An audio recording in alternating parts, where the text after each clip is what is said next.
Maglalak lang tayo ng 40 to 45 minutes pa ang mga tayo. Sabi niya, sa akin ni Mama Amino, hindi ka na nakakayas mag-work may tayo, may schedule, may program. Masisila daw yung program. Okay. Naisip mo ka lang ako. Dalawa ng opportunity na dito lang ito makasap. Makawin mo ang kailangan ng Diyos.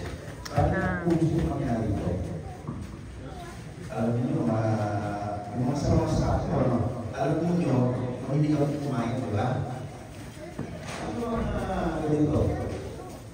Meron na ako nakatalas ko. Ngayon, sarap ako sa pagkain ko.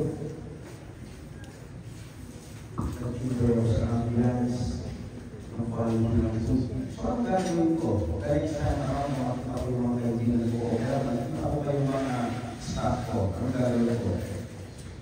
Ito si Sherwin sa inyo. Sasabihin ko kung gano'ng masarap yung pagkain mo sa restaurant na yan.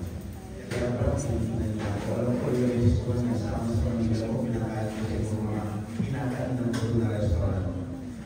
Okay, parang yung salita ng Diyos kumakain